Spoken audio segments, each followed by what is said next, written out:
बच्चों, मैं Awanish Kumar TSA classes के प्लेटफॉर्म से एक बार पुनः आप सब लोगों का स्वागत करता हूं। जैसा कि आपको पता है कि हम वीडियो के री एग्जाम से संबंधित हिंदी विषय की प्रश्नोत्तरी पर चर्चा कर रहे हैं। ये प्रश्न परीक्षा की दृष्टि से अति महत्वपूर्ण है। अब जो दिन शेष बचे हुए हैं हमारे पास में, उसमें हमें 100% अपना देना है और आप हमारे चैनल से जुड़े रहिए और हिंदी विषय में अपनी पकड़ 100% बनाइए। तो आज का जो टॉपिक हमने लिया है, हम जो अपने टॉपिक में रख रहे हैं बच्चों, वो पहले टॉपिक पे कंसेप्ट पे बात कर रहे हैं, उसके बाद में फिर उसके प्रश्नों पर चर्चा कर रहे हैं। तो आज की कक्षा में जो हमारा वीडियो है वो है सर्वनाम। क्या टॉपिक है बच्चों हमारा? सर्वनाम। तो इसके अंतर्गत हम जो है सर्वनाम के अंतर्गत हम जो रख रहे हैं सारे प्रश्न रखेंगे और सर्वनाम होते क्या हैं उन पे भी हम चर्चा करेंगे। तो यहां पर सारे प्रश्नों को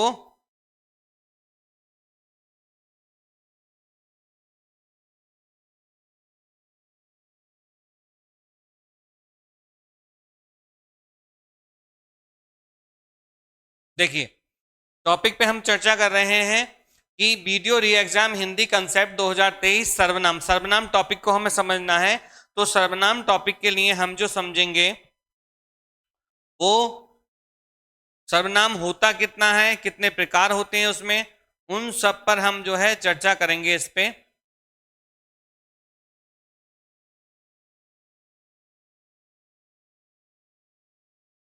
देखिए, सर्वनाम जो है बेटा, सर्वनाम जो शब्द है कभी कभी इसका अर्थ पूछ लेता है। तो सर्वनाम शब्द का जो अर्थ होता है वो होता है सबका नाम। क्या होता है बेटा? सबका नाम। सबका नाम। सर्वनाम शब्द का अर्थ आपसे पूछ सकता है तो क्या होगा? सबका नाम। और संज्ञा शब्द का जो अर्थ होता है वो होता है केवल नाम। तो यहां पर सबका नाम। अब बात ये आती है कि हमें हिंदी व्याकरण में सर्वनाम की आवश्यकता क्यों पड़ी? तो बेटा, एक नाम की बार बार रिपीटिशन से बचने के लिए, पुनरावृत्ति से बचने के लिए वहां पर हमें सर्वनाम की आवश्यकता पड़ी है। जैसे आप जब छोटी क्लास में होंगे तो आपने निबंध लिखा होगा, गाय का निबंध, या पोस्टमैन पर किसी भी आपने उस पर निबंध लिखा होगा। तो आपने लिखा होगा कि गाय ये होती है, गाय की 4 टांग होती है, गाय की पूंछ होती है, गाय हमें दूध देती है। तो गाय गाय जो शब्द है वो बार बार अगर आप रिपीट करोगे तो व्याकरण की दृष्टि से वो इतना अच्छा नहीं लगता है। अगर उसकी जगह हम सर्वनाम का प्रयोग करेंगे तो ज्यादा उसमें सुंदरता आ जाएगी। तो जैसे हमने लिखा कि मेरा प्रिय कवि, तो कवि का नाम बार बार लिख रहे हैं, या मैं विद्यालय का प्रधानाचार्य तो प्रधानाचार्य के बारे में लिख रहे हैं। तो वो उसकी पुनरावृत्ति से हमें बचना है और बचने के बाद में हमें व्याकरण में सर्वनाम की आवश्यकता पड़ी है। तो गाय की जगह हम कहें वह शब्द प्रयोग कर सकते हैं। तो वहां पर हमें सर्वनाम को हमने देखा कि सर्वनाम का प्रयोग करने से हमें हिंदी व्याकरण में क्या अंतर मिलता है। अब यहाँ पर सर्वनाम की हम बात करें तो सर्वनाम के हमारे कितने होते हैं? 6 प्रकार होते हैं। वैसे सर्वनाम के 11 प्रकार भी हैं, लेकिन यहाँ पर जो आपसे बात कर रहा है वो कितने 6 प्रकार की बात कर रहा है। तो सबसे पहला सर्वनाम है पुरुषवाचक सर्वनाम, दूसरा होता है निश्चयवाचक सर्वनाम, तीसरा होता है अनिश्चयवाचक, चौथा होता है संबंधवाचक, पांचवा होता है प्रश्नवाचक और छठा होता है निजवाचक सर्वनाम। तो ये 6 प्रकार आपके यहाँ पर हैं। पहला पुरुषवाचक, निश्चयवाचक, अनिश्चयवाचक, संबंधवाचक, प्रश्नवाचक और निजवाचक। ये 6 प्रकार आपके यहाँ पर हैं। अब पुरुषवाचक में क्या होता है? पुरुषवाचक से में क्या होता है बेटा? पुरुष का बोध होता है। और हिंदी व्याकरण में हमारे 3 पुरुष हैं, ठीक है, 3 पुरुष हैं, लिंग 2 हैं, वचन भी 2 हैं। तो पुरुष हमारे 3 हैं, उत्तम पुरुष, मध्यम पुरुष और अन्य पुरुष। उत्तम पुरुष क्या होता है बेटा? जो बात को कहता है, जो वक्ता होता है उसे हम उत्तम पुरुष बोलते हैं, और जो बात को सुनता होता है उसे हम मध्यम पुरुष कहते हैं, और इनके अतिरिक्त जो होता है उसे हम क्या अन्य पुरुष के अंतर्गत रखते हैं। जैसे फॉर एग्जाम्पल अगर हम बात करें, उदाहरण के तौर पर हम आपसे बात करें, तो यहां पर मैं जो आपसे कह रहा हूं, मैं आप मेरी वीडियो को सुन रहे हैं तो मैं यहां पर उत्तम पुरुष का करता हूं, ठीक है। आप सुन रहे हैं तो आप मध्यम पुरुष के करता होंगे। इसके अलावा जो हमारी वीडियो को नहीं सुनना है वो क्या होगा? अन्य पुरुष के अंतर्गत आएगा। जैसे कक्षा के माध्यम से उदाहरण करेंगे, अगर टीचर कोई बात कर रहा है तो वो क्या होगा? मध्यम पुरुष, उत्तम पुरुष के अंतर्गत होगा। बच्चे सुन रहे हैं वो मध्यम पुरुष के अंतर्गत होगा। अब कोई बच्चा टीचर से क्वेश्चन पुट अप कर रहा है तो बच्चा वहां पर जो विद्यार्थी होगा वो उत्तम पुरुष का होगा। टीचर मध्यम पुरुष का होगा, और जो बाकी कक्षा के जो बच्चे होंगे वो किस में आएंगे बेटा, अन्य पुरुष के अंतर्गत आएंगे। ये पुरुष होता है।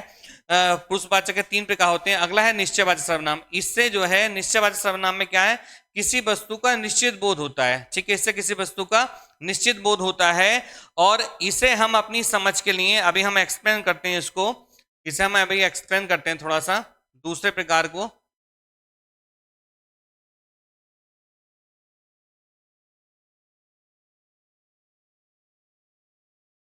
दूसरे प्रकार को हम एक्सप्लेन करते हैं निश्चयवाचक सर्वनाम।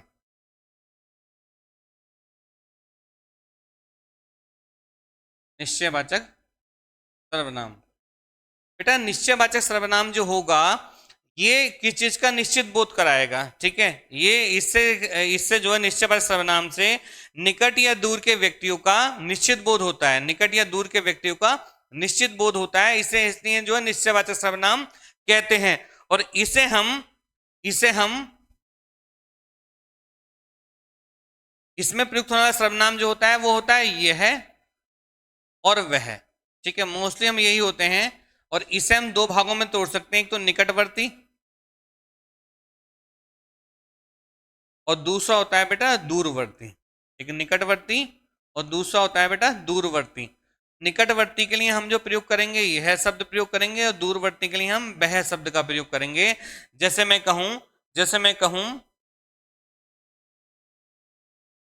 कहूं यह सर्प है, क्या कहूं बेटा मैं, यह सर्प है। और दूसरा मैं कहूं वह मंदिर है, वह मंदिर है। तो देखो यहां समझो आप, यह सर्प जो है, यह सर्प और वह, तो यह शब्द यहां पर निकट को बता रहा है, निकटवर्ती हो गया, और वह मंदिर है यानी कि दूर है, लेकिन निश्चित बोध हो रहा है। दोनों इस वाक्यों में हमें क्या मिल रहा है, निश्चित बोध मिल रहा है। तो ये क्या हो गया बेटा, हमारा निश्चयवाचक सर्वनाम के अंतर्गत आ गया। तीसरे की बात करें हम, तो वो तीसरा होता है बेटा अनिश्चयवाचक सर्वनाम। क्या होता है, अनिश्चयवाचक सर्वनाम। इसमें क्या है, किसी वस्तु का निश्चित बोध नहीं होता, ठीक है, अनिश्चयवाचक सर्वनाम। इसमें क्या होता है, किसी वस्तु का निश्चित बोध नहीं होता। जैसे हम बात करें यहां पर इसे भी हम अपनी समझ के लिए 2 भागों में तोड़ सकते हैं, ठीक है, एक प्राणी बोधक और दूसरा वस्तु बोधक, ठीक है। इसमें प्रयुक्त जो सर्वनाम है कोई, किसी और कुछ, ये सर्वनाम मोस्टली इसमें प्रयुक्त होते हैं, और भी होते हैं, लेकिन कोई, किसी, कुछ ये ज्यादा रूप से हमें देखने को मिल जाते हैं। अब प्राणी बोधक में जो होगा वो होगा कोई, और क्या होगा, किसी होगा। और वस्तु बोधक में जो होगा बेटा कुछ होगा, ठीक है। उदाहरण के माध्यम से समझते हैं। जैसे मैंने यहाँ पे एक उदाहरण लिखा कि मैंने लिखा कोई आ रहा है, कोई आ रहा है, एक उदाहरण लिखा मैंने, कोई आ रहा है। अब देखो इस सेंटेंस को यहां पर देखें, अगर हम बात करें तो कोई शब्द जो है, पहली बात वस्तु का बोध करा रहा है या प्राणी का बोध करा रहा है, तो देखो ये प्राणी का बोध करा रहा है, क्योंकि व्यक्ति आएगा वस्तु तो आएगी नहीं, तो यहां पर कोई आ रहा है। अब और दूसरी बात क्या है, निश्चित बोध नहीं हो रहा, जबकि इससे पहले सेंटेंस में था यह सर्प है, तो ये निश्चित है कि यहां पर सर्प है, ठीक है, निश्चित है। मैं कहूं वह मंदिर है, तो वह शब्द निश्चितता का बोध कर रहा है, इसमें अनिश्चितता का बोध हो रहा है कि कोई आ रहा है। दूसरा सेंटेंस लिख रहे हैं हम, किसी को बुलाओ, किसी को बुलाओ, किसी को बुलाओ। हमने यहाँ पे किस शब्द, ये भी प्राणी बोधक को इंगित कर रहा है, किसको इंगित कर रहा है बेटा, प्राणी बोधक को इंगित कर रहा है। लेकिन मैं जैसे ही एक तीसरा सेंटेंस यहां पे लिख दे रहा हूं, मैं कहूं उसने कुछ नहीं लिया, उसने कुछ नहीं लिया, उसने कुछ नहीं लिया। तो देखो यहां पर कुछ शब्द आ रहा है, कुछ शब्द आ रहा है, तो यहां पे कुछ जो है वस्तु को इंगित कर रहा है, वस्तु को बता रहा है कि यहां पर जो है उसने कुछ नहीं लिया। वस्तु ली गई, प्राणी को तो रख नहीं सकता अपने पास में, ठीक है, तो कोई वस्तु का बोध यहां पर हो रहा है।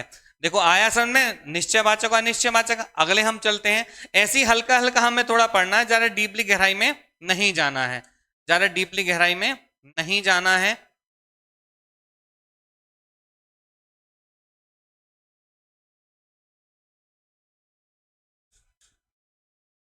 अगला है हमारा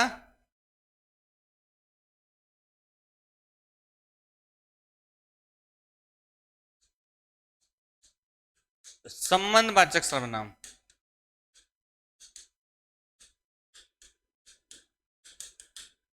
संबंधवाचक सर्वनाम ये बेटा अन्य सर्वनाम के साथ संबंध को सूचित करेगा, अन्य सर्वनाम के साथ संबंध को बताएगा, संबंधवाचक सर्वनाम। ठीक है, इसमें संबंधवाचक सर्वनाम में जो वर्ड्स जो प्रयोग होते हैं वो होता है जो, सो, जितना, उतना,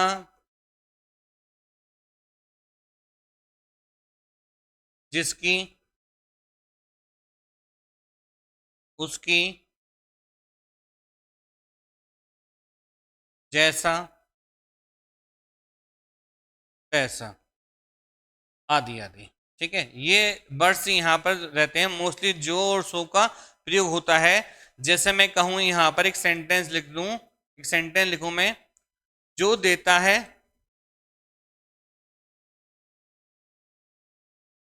तो लेता है,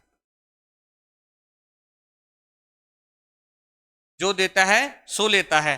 तो देखो यहाँ पे जो और सो ये सर्वनाम को साथ इंगित कर रहा है, संबंध बता रहा है। दूसरा है जो देगा सो लेगा भी। मैं कहूं जैसी करनी वैसी भरनी। ठीक है, तीसरा लगा जिसकी लाठी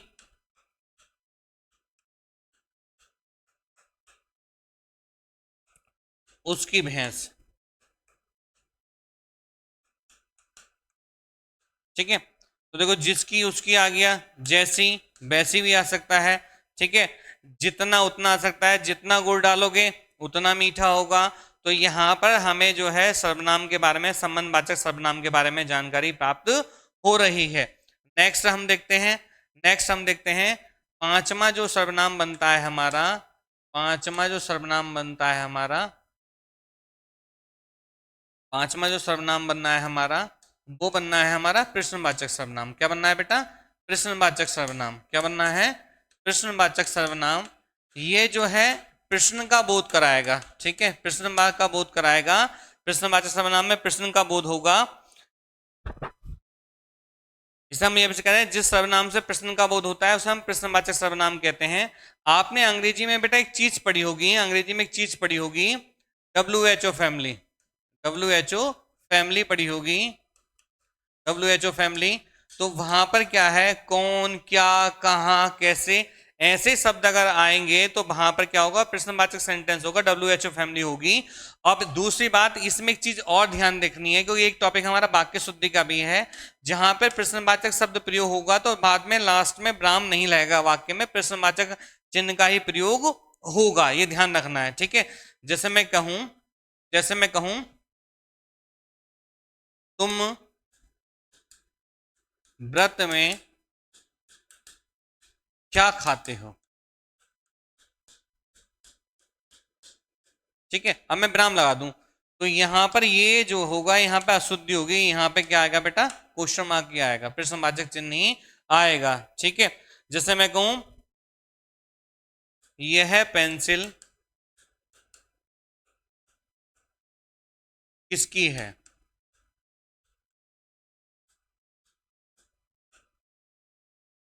फिर लिखूं तुम्हारा क्या नाम है।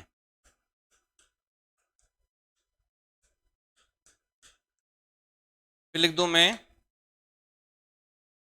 कल तुम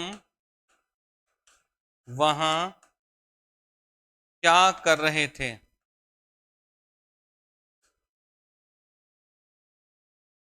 कल तुम वहां क्या कर रहे थे, तो यहाँ पे भी क्वेश्चन मार्क आएगा बेटा। ठीक है, तो ये जो सेंटेंस है देखो, अब इसे समझते हैं हम। देखो क्या शब्द दे रखा है, क्या दे रखा है, यानी कि प्रश्नवाचक बता रहा है। फिर देखो किसकी दे रखा है, फिर देखो क्या है, फिर क्या है। तो ये जो वर्ड्स आएंगे ये प्रश्नवाचक सर्वनाम को इंगित करेंगे, उसको ही बोध कराएंगे, उसको बताएंगे। ठीक है, अगला जो सर्वनाम होता है, अगला जो सर्वनाम होता है, छठा सर्वनाम जो होता है हमारा, छठा सर्वनाम जो होता है बच्चों हमारा, छठा सर्वनाम जो होगा वो होता है निजवाचक सर्वनाम। क्या होता है बेटा? निजवाचक सर्वनाम। निजवाचक सर्वनाम, निजवाचक सर्वनाम से बेटा स्वयं का बोध होता है, मतलब स्वयं का बोध होता है। जैसे इसमें प्रयुक्त होने वाला सर्वनाम जो होता है, वर्ड जो होता है बेटा, वो क्या होता है? आप। ठीक है, आप होता है। और ये ध्यान रखना, आप जो शब्द है वो मध्यम पुरुष के अंतर्गत भी आएगा, मध्यम पुरुष के अंतर्गत भी आएगा। ठीक है, ये भी ध्यान रखना। जैसे मैं कहूं यह कार्य आप ही कर लूंगा।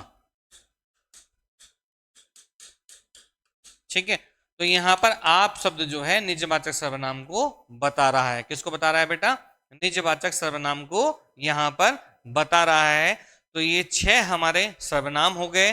अब इसमें से पुरुषवाचक सर्वनाम को एक बार और देख लेते हैं। पहले वाले को, पुरुषवाचक सर्वनाम को और देख लेते हैं।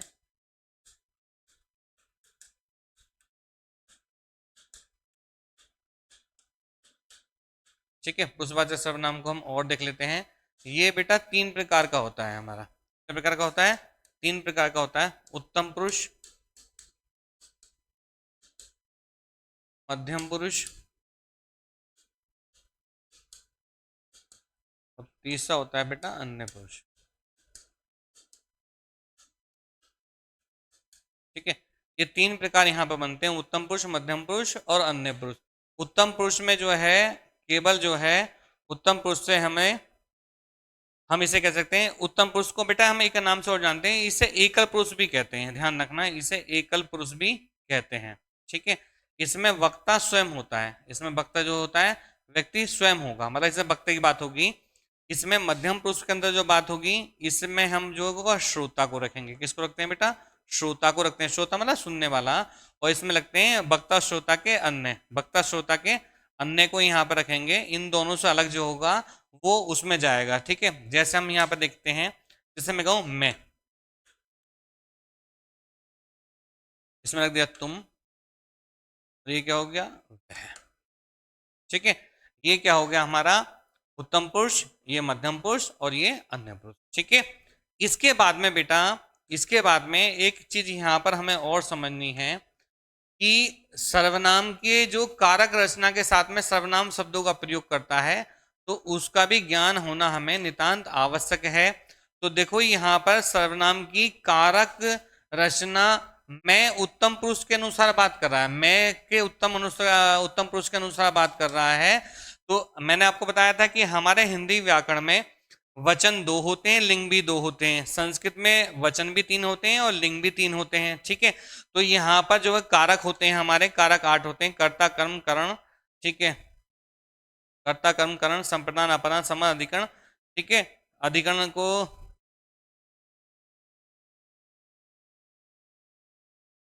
थोड़ा यहाँ पर गलत हो गया है, थोड़ा यहाँ पर ये गलत हो गया है। इसको हम देखेंगे, कर्ता, कर्ता, कर्म, करण, संप्रदान, अपदान, छठा सम्मान और साथ में क्या हो जाएगा? अधिकरण हो जाएगा। तो यहाँ पर कर्ता कारक के अनुसार देखो, एक वचन में क्या होगा? कर्ता के अनुसार मैं, मैंने, और बहुवचन में क्या? हम, हमने। कर्म में क्या होगा? मुझे, मुझको, और बहुवचन होगा हमें, हमको। करण में क्या होगा? मुझसे और हमसे, बहुवचन में। संप्रदान में होगा मुझे या मेरे लिए, या हमसे, हमें, या हमारे लिए। अपादान में क्या होगा? मुझसे या हमसे। और अधिकरण में क्या होगा? मेरा, मेरी, और हमारा, हमारी। और संबंध में क्या होगा? मुझ पे, सॉरी ये उल्टा यहां पर हो गया है।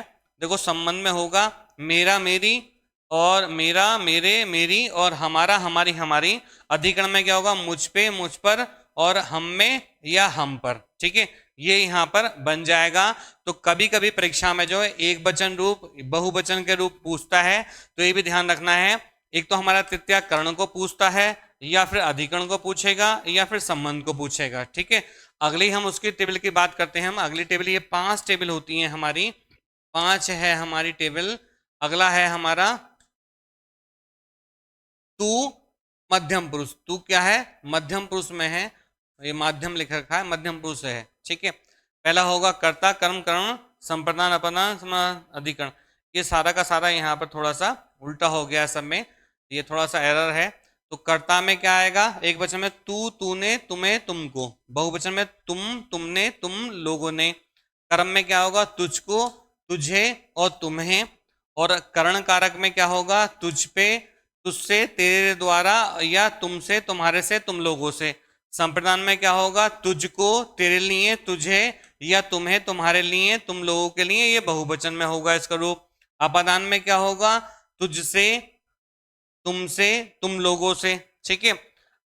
अधिकरण में क्या होगा, तुझ पे तुझ पर और तुम में तुम लोगों में तुम लोगों पर।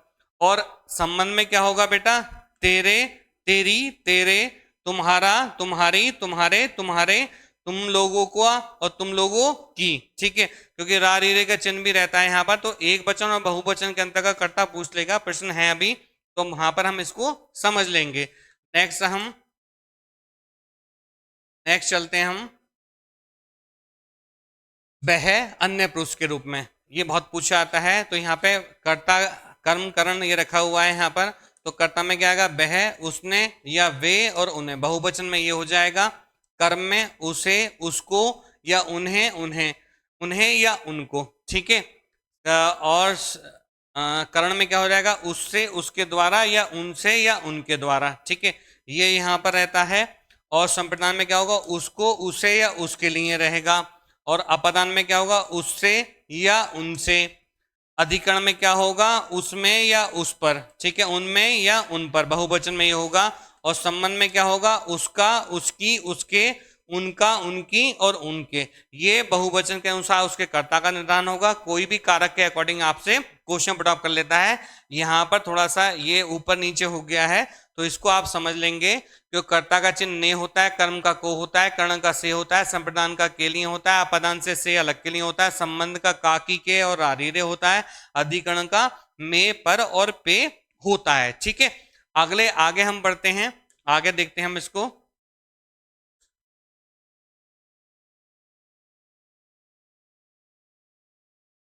आगे देखते हैं हम,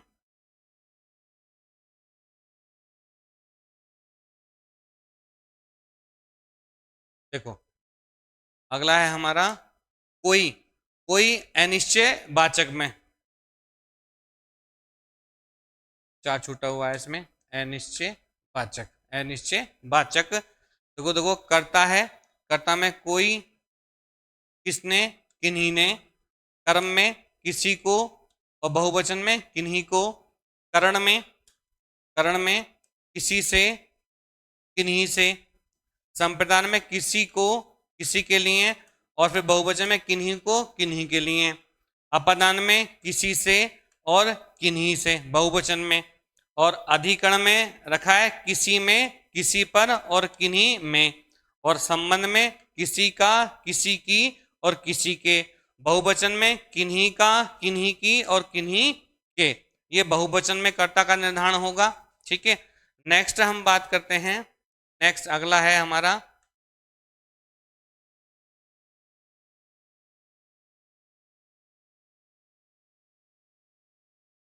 आप आदर सूचक। आप आदर सूचक में है, यहां से भी क्वेश्चन पुट अप होता है। तो यहां पर भी कर्ता एक वचन और बहुवचन के अनुसार यहां पर समझना है हमें। देखो यहां पर क्या होगा, कर्ता आपने एक वचन में, बहुवचन में आप लोगों ने। कर्म में आपको और बहुवचन में आप लोगों को। करण में आपसे और आप लोगों से, एक वचन में क्या हो जाएगा, ये कर्ता इसमें आपका आपसे। संप्रदान का होता है आपको आपके लिए, बहुवचन में आप लोगों को आप लोगों के लिए। अपदान में आपसे और आप लोगों से। अधिकरण में आप में या आप पर, आप लोगों में या आप लोगों पर। संबंध में क्या होगा, आपका आपकी और आपकी, बहुवचन में आप लोगों का और आप लोगों की और आप लोगों के, ठीक है, आप लोगों के, ये यहां पर रहेगा, ठीक है। आगे हम इसको देखते हैं। देखो ये है निकटवर्ती के लिए आ रहा है, तो यहाँ पे कारक है, एक वचन है और बहुवचन रूप है। तो कर्ता का क्या होगा, ये है, इसने, ये या इन्होंने बहुवचन में। कर्म में इसको, इसे या इनको या इन्हें। करण में क्या होगा, करण में क्या होगा बेटा,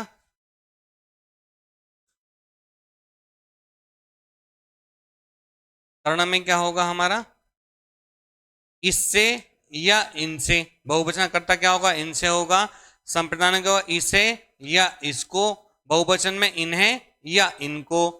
अपदान में इससे या इनसे। और अधिकरण में इसका या इसकी या इसके। बहुवचन में इनका, इनकी और इनके। गलत हो गया थोड़ा सा है, देखते हैं इसको। तो वही यहाँ पर अधिकरण का चिन्ह में पर होता है, इनमें या इस पर। और बहुवचन में क्या होगा, इनमें या उन पर। संबंध में होगा इसका, इसकी और इसके। और बहुवचन में होगा इनका, इनकी और इनके। ठीक है, ये यहाँ पर प्रकार इसके बन जाते हैं। आगे हम प्रश्नों पर चर्चा करते हैं, आगे हम प्रश्नों पर चर्चा करते हैं, आगे हम प्रश्नों पर चर्चा करते हैं। अनिश्चयवाचक सर्वनाम कौन से होते हैं। पहला प्रश्न है, अनिश्चयवाचक सर्वनाम कौन से होते हैं। इससे पहले बेटा हमने जो चर्चा करी है, हमने जो चर्चा करी है उस चर्चा में हमने जो ये है वह आप जो शब्द हैं, हमारे जो सर्वनाम हैं, उनको हमने एक वचन और बहुवचन के साथ प्रयोग किया है। वीडियो को इसको देख लें आप, और वहां पे कर्ता का निर्धारण करवाएगा आपसे, तो परीक्षा की दृष्टि से वो प्रश्न अति महत्वपूर्ण हो जाएंगे। ये आपको दिमाग में रखना है, ठीक है। तो यहाँ पर अगर हम बात करें, यहाँ पर बात करें तो पहला प्रश्न यहाँ पर हमसे कह रहा है कि निश्चयवाचक सर्वनाम कौन से होते हैं। निश्चयवाचक सर्वनाम कौन से होते हैं। पहला विकल्प है कहने और सुनने वाले के लिए प्रयुक्त सर्वनाम, कहने और सुनने वाले के लिए प्रयुक्त सर्वनाम। दूसरा दे रखा है एक संज्ञा सर्वनाम का दूसरी संज्ञा सर्वनाम से संबंध ज्ञात करवाने वाले सर्वनाम। तीसरा दे रखा है किसी निश्चित वस्तु, व्यक्ति या स्थान के लिए प्रयुक्त सर्वनाम। और डी दे रखा है उपयुक्त में से कोई नहीं। तो इसका सही आंसर आपको बताना है कि सही आंसर इसका क्या होगा। तो देखो निश्चयवाचक सर्वनाम पूछा है, तो इसका जो सही आंसर होगा सी होगा। इसका जो सही आंसर होगा, इसका जो सही आंसर होगा,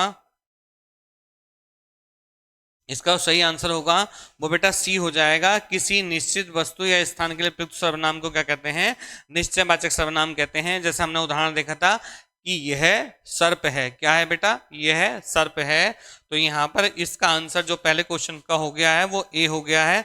दूसरे प्रश्न की तरफ चलते हैं हम, दूसरे प्रश्न की तरफ चलते हैं। दूसरा प्रश्न हमसे कह रहा है, दूसरा प्रश्न कह रहा है बोलने वाले के लिए जिन सर्वनामों का प्रयोग होता है उन्हें क्या कहते हैं। बोलने वालों के लिए जिन सर्वनाम प्रयोग होता है उन्हें क्या कहते हैं। ए उत्तम पुरुष, बी मध्यम पुरुष, सी अन्य पुरुष, या डी इनमें से कोई नहीं। बोलने वाले के लिए, ठीक है, बोलने वाला जो होगा तो वो उसका जो सही आंसर होगा क्या होगा बेटा, जो बोल रहा है। बोलने वाले से मतलब क्या होता है हमारा, वक्ता से, ठीक है। और वक्ता जो आता है हमारा उत्तम पुरुष के अंतर्गत आएगा। तो इसका सही आंसर क्या हो जाएगा, ए हो जाएगा।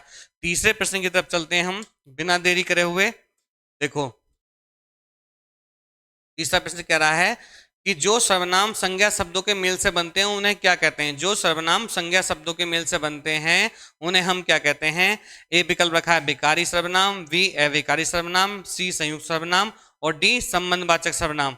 जो सर्वनाम संज्ञा शब्दों के मेल से बनते हैं, संज्ञा के मेल से बनते हैं, तो उन्हें हम क्या कहते हैं, तो उन्हें क्या कहते हैं बेटा, हम संयुक्त सर्वनाम कहते हैं। इसका जो सी आंसर हो जाएगा यहाँ पर। चौथे प्रश्न की तरफ चलते हैं हम, चौथे प्रश्न की तरफ चलते हैं। चौथा प्रश्न हमसे कह रहा है जो शब्द पूर्वापर संबंध से किसी भी संज्ञा के बदले आता है उसे क्या कहते हैं। तो देखो यूपी ट्रिपल एससी के अंतर्गत जूनियर असिस्टेंट में 2019 में पूछा गया सेंटेंस है, वो वाक्य है हमारा। ये प्रश्न है ए सर्वनाम, बी विशेषण, सी क्रिया या डी क्रिया विशेषण। ठीक है, चौथे का आंसर आपको सोचना है क्या होगा। तो जो शब्द पूर्वा संबंध से किसी भी संज्ञा के बदले आता है, संज्ञा के बदले क्या आता है, सर्वनाम आता है। जो शब्द संज्ञा के साथ प्रयुक्त होते हैं तो इसका क्या हो जाएगा, ए आंसर यहां पर बन जाएगा। नेक्स्ट पांचवें प्रश्न की तरफ चलते हैं हम, पांचवें प्रश्न की तरफ चलते हैं कि निम्नलिखित में से किस वाक्य में सर्वनाम का प्रयोग हुआ है। ये यूपी पुलिस कांस्टेबल 2018 में पूछा गया प्रश्न है। आज बरसात होगी, मैं कल दिल्ली जा रहा हूं, घर का कार्य कर लो, चौथा है सीमा और रीमा बहनें हैं। ठीक है, देखो इसमें पहला है आज बरसात होगी, दूसरा है मैं कल दिल्ली जा रहा हूं, तीसरा है घर का कार्य कर लो, और डी है सीमा और रीमा बहनें हैं। तो देखो यहाँ पर बी वाला विकल्प में मैं शब्द का प्रयोग हो रहा है, सर्वनाम का प्रयोग हो रहा है, बाकी किसी में नहीं हो रहा है, इसमें भी नहीं हो रहा है, इसमें भी नहीं हो रहा है, यहाँ पे भी नहीं हो रहा। तो इसका आंसर क्या हो जाएगा, बी हो जाएगा। नेक्स्ट छठे प्रश्न की तरफ चलते हैं हम। छठा प्रश्न क्या कह रहा है, आपकी सब राह देख रहे हैं, इस स्थालुंकित कौन सा सर्वनाम है। आप शब्द को पूछा है, इसमें आपकी सब राह देख रहे हैं। तो ए विकल्प दे रखा है प्रश्नवाचक सर्वनाम, बी दे रखा है संबंधवाचक सर्वनाम, डी सी दे रखा है निश्चयवाचक सर्वनाम, और डी दे रखा है निजवाचक सर्वनाम। ठीक है, तो यहाँ पर आपकी सब राह देख रहे हैं, तो आप शब्द यहाँ पर संबंध को बता रहा है, तो इसका आंसर क्या हो जाएगा, बी हो जाएगा, संबंधवाचक सर्वनाम। ठीक है, ये भी यूपी ट्रिपल एससी में 2018 में पूछा गया प्रश्न है, तो ये आपके लिए इंपॉर्टेंट सिद्ध हो सकता है, तो इसको आप जो है थोड़ा देख लें। ठीक है, नेक्स्ट हम सातवें प्रश्न की तरफ चलते हैं। सातवें प्रश्न की तरफ चलते हैं हम। सातवां प्रश्न हमारा क्या कह रहा है, अन्य पुरुष एक वचन सर्वनाम का संप्रदान कारक बहुवचन रूप होगा, उससे, बी दे रखा है उनके, सी दे रखा है उनसे, और डी दे रखा है उन्हें। ये भी बेटा यूपी एसएससी वन रक्षक 2018 में पूछा गया है, ये प्रश्न यूपी ट्रिपल एससी में पूछा गया है। तो यहाँ पर आपको आंसर इसका पता होना चाहिए है। तो अन्य पुरुष एक वचन सर्वनाम का संप्रदान कारक होगा। संप्रदान अन्य पुरुष का पूछा गया था, तो उनसे तो नहीं होता, उनके भी नहीं होता, क्या होता है, सी होता है उनसे संप्रदान में। ठीक है, संप्रदान का आपको पता होगा, संप्रदान के लिए या के का बोध होता है, तो इसका जो सही आंसर होगा, इसका जो सही आंसर होगा हमारा,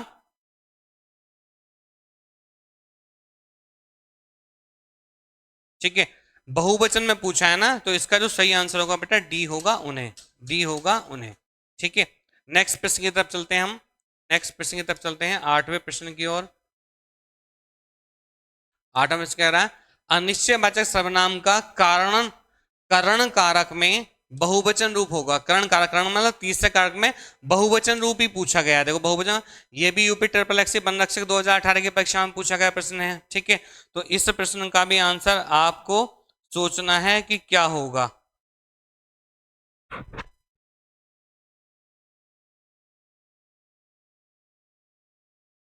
ठीक है, अनिश्चयवाचक सर्वनाम का कर्ण कारक बहुवचन रूप होगा। ठीक है, किन्हीं को, किन्हीं के, या किन्हीं से, या किन्हीं का। तो यहां पर जो होगा बेटा सी इसका आंसर हो जाएगा, किन्हीं से, क्योंकि कर्ण कारक पूछा है, से शब्द रहना है उसमें। ठीक है, अगला है हमारा नवा प्रश्न। नवा प्रश्न कह रहा है, अनिश्चयवाचक सर्वनाम का अपदान कारक में बहुवचन रूप होगा। अपदान कारक में पूछा है बहुवचन रूप। अपदान मतलब लास्ट वाला हमारा रहता है, पांचवा वाला, किसी से, ए विकल्प में, बी किन से, सी किन्हीं से, और डी किन को। तो इसमें सही आपको आंसर देना है। ठीक है, अपदान कारक में तो देखो बहुवचन में पूछा गया है, तो इसका सही आंसर होगा सी, किन्हीं से। अभी मैंने टेबल बताई है, आप वहां से देखना है, तो इसका जो सही आंसर है वो किन्हीं से होगा, किन से नहीं होगा। ठीक है, किससे नहीं होगा, ये करण के अंतर्गत है, और किन को जो है यहाँ पर हमारा संप्रदान के अंतर्गत है। सी आंसर होगा किन्हीं से। नेक्स्ट 10वें प्रश्न की तरफ चलते हैं हम। 10वां प्रश्न हमसे क्या कह रहा है, जैसा करोगे वैसा भरोगे वाक्य में सर्वनाम है। ये भी यूपी ट्रिपल एससी प्री 2017 में पूछा गया प्रश्न है। ए निजवाचक सर्वनाम, बी निश्चयवाचक सर्वनाम, सी संबंधवाचक सर्वनाम, और डी पुरुषवाचक सर्वनाम। तो इसका सही आंसर आपको देखना है कि सही आंसर इसका क्या होगा। सही आंसर इसका क्या होगा, तो देखो जैसा करोगे वैसा भरोगे, तो जैसा वैसा ये किसको बता रहा है, हमारा किसको बता रहा है, हमारा संबंध को बता रहा है। किसको बता रहा है, संबंध को बता रहा है। तो इसका सही आंसर हो जाएगा सी। निजवाचक में आप शब्द का प्रयोग होगा, पुरुषवाचक में पुरुष का बोध होगा, निश्चय में किसी वस्तु का यह वह शब्द आएंगे। तो जैसा वैसा, जिसकी उसकी, जितना उतना, ये बढ़ जाएंगे, तो वहां पे क्या होगा, हमारा संबंधवाचक सर्वनाम बनेगा। नेक्स्ट हम 11वें प्रश्न की तरफ चलते हैं। जिसकी लाठी उसकी भैंस, ये रेखांकित शब्द है, ये क्या है, जिसकी लाठी उसको है। ए निश्चयवाचक सर्वनाम, बी संबंधवाचक सर्वनाम, सी निजवाचक सर्वनाम, और डी पुरुषवाचक सर्वनाम। क्या होगा इसका सही आंसर। ठीक है, तो देखो यहां पर देखना है 11 का हमारा क्या होगा, बी आंसर हो जाएगा, संबंधवाचक सर्वनाम, क्योंकि जिसकी और उसकी शब्द यहाँ पर दे रखा है, और ये क्या है बेटा हमारा संबंधवाचक सर्वनाम के अंतर्गत आते हैं। संबंधवाचक सर्वनाम के वर्ड्स हैं ये, ठीक है, जिसकी उसकी जितना उतना जैसा वैसा, ठीक है ये। और नेक्स्ट प्रश्न हमारा जो है वो आपके लिए यह है कि मोटिवेशनल क्वेश्चन है कि लक का तो पता नहीं लेकिन अवसर जरूर मिलते हैं, अवसर जरूर मिलते हैं मेहनत करने वालों को। और आपको अवसर मिला है वीडियो के री एग्जाम का, तो इस एग्जाम के लिए आपको मोटिवेशन ये है कि अवसर आपको मिला है, अवसर को भुनाना है। और मौके से कहते हैं ना कि मौके से अगर आप चूक गए तो फिर दोबारा मौका नहीं मिलेगा, तीसरी बार मौका नहीं मिलेगा आपको लिए। तो ये सुनहरा आपके लिए वो है। और